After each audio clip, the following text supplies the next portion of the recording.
Richard Allen was in court today. It finished up about an hour ago as I make this video, and I'm curious to know how people are feeling with regards to the Delphi case. Do you think we are going to get justice for Abby and Libby? I don't feel very positive about the whole thing, to be honest. We've learned a lot about the investigation. We haven't learned a lot yet about Richard because everything is suppressed. We did get a small bit of insight into the Delphi case from the Kegan Klein case that's going on at the moment. The main insight being that it doesn't look like the investigators believe a word of Kegan, and it doesn't look like that they believe at this stage that there is any link between Kegan Klein and Richard Allen and the social media account and Richard Allen. It doesn't look like there's anything there. They don't want to talk to Kegan anymore. They don't believe a word he says. It was a dead end. They reset and stumbled across the Richard Allen tip, and that's how they came across him. That's what it looks like anyway. And I have a ton of issues, questions, concerns around the whole Klein angle and how that might impact the case, but I'll keep that for a different video. I just want to talk about Richard today and court and what came up. I'm guessing the main thing that will be discussed on all the news stations tonight and people will run away with is Richard Allen's admission of guilt. It was kind of discussed before and after lunch today, so it came out before lunch that this was happening and everyone was kind of excited. What is it? There was rumours. A lot of people speculated that this was coming because of some of the documents that they were looking to suppress. But it just looks like a complete non-starter. It comes across as desperate to me. So the prison warden took the stand and referenced 5 or 6 admissions of guilt by Richard. He was then asked did Richard send him a letter. They then went to a sidebar and the issue was dropped. It wasn't brought up again. So I'm assuming it's out. And like, even if that was in, the defence would make a mockery of that at a trial. We've no context for it. We've no idea what's going on. The defence have laid plenty of groundwork around Richard Allen's mental health state. And then we have the prison warden coming in being like, oh yeah, he confessed to me. Fantastic. Yeah, we'll give him the death penalty there, no problem. It just stinks of a desperate move to me, and I'm starting to think that they don't have very much evidence. Richard looks frail. He looks like he's lost at least 40 to 50 pounds. He looks tranquilised, one reporter said, and you can kind of see that in some of the videos. The defence is openly saying that Richard Allen's mental health, his health in general, is just completely deteriorating inside a maximum security prison. They said that this impacts the defence's ability to prepare for a trial. When he's being brought down to the room, he's in chains and his hands and his legs being paraded like a dog. Like, a big thing for the defence is trying to get Richard moved, and the judge has come out and said that she'll take that under consideration. They want him moved from the maximum security because they said he's treated like a dog there. They referenced prisoner of war before. They said it's having a massive impact on his mental health. It's having a massive impact on their ability to prepare a defence.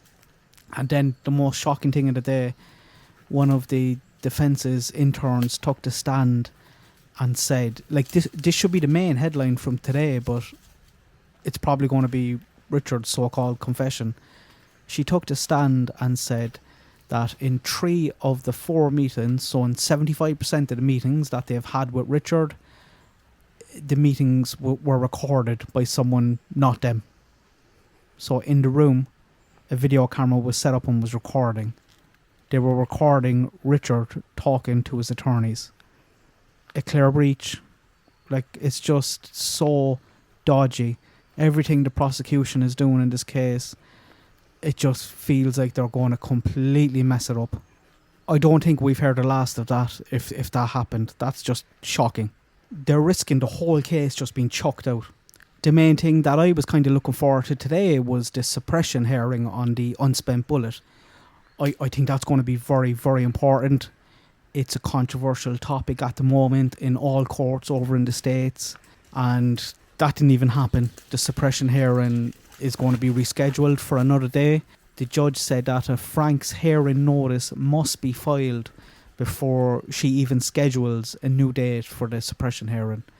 And that notice is basically the defence is accusing the prosecution of lying to get a warrant. So what that is they're saying this expert that you used lied in that warrant because that's not true. And I talked about that before. If that's the main evidence that they have, they're in deep trouble here, because this is coming under attack before the trial.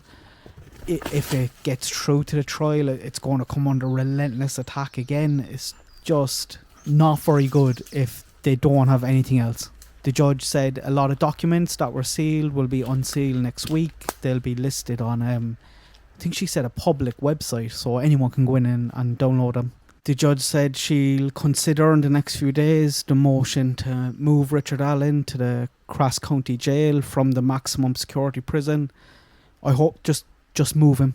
Like, look at the problems that this is causing. Look at the ammunition you're giving the defence. And I'm not sure he should be there anyway. Like, it's very hard to argue with Richard Allen's defence when they say he's been treated like a prisoner of war. He's been treated like a guilty man. He kind of is. He kind of is. I just can't help but feel that this whole case is heading for a complete disaster. I don't think they have very much evidence. I think the treatment of Richard Allen and how he is being processed through the judicial system is going to have implications. I don't know how they're going to explain motive, how they're going to run back the social media connection, how they're going to explain Carter's comments when Allen was arrested, saying they believe other people are involved. And like the mistakes are relentless. The mistakes from the very start of this case just keep coming. And eventually it's going to bite them, surely. Like, all that stuff is huge hurdles for them to get over. I haven't even talked about Kegan, Tony Klein, Ron Logan. Kegan Klein alone can completely wreak havoc on a trial if he's going to continue to say the things that he's saying at the moment. The prosecution is going to have to deal with so many things, and all the defence needs is reasonable doubt. It just feels like the whole investigation is going to be on trial, and the countless mistakes that they made are going to be brought up over and over again. The prosecution is going to have to go into trial and admit countless mistakes, and then turn around and say, but we're right this time, please believe us, please give him the death penalty. It just feels like too much. It does not feel like a strong case at all. Unless there's some incredible bombshell evidence, I can't see how the prosecution is going to get a conviction here. I think the defence is too good, and I don't think they have enough evidence. And the saddest thing of all is, even if they do, it's looking like no, at this stage, like even if they got a conviction here, Abby and Libby's family, the Delphi community, everyone following this case, I don't think people are going to be left with a feeling of, oh yeah, we know what happened, and a sense of justice. Even if Richard Allen is convicted, there's just going to be way too many questions out there. I hope I'm wrong. Fingers crossed. Let me know what you think about today. Good luck. God bless. I hope everyone has a nice day.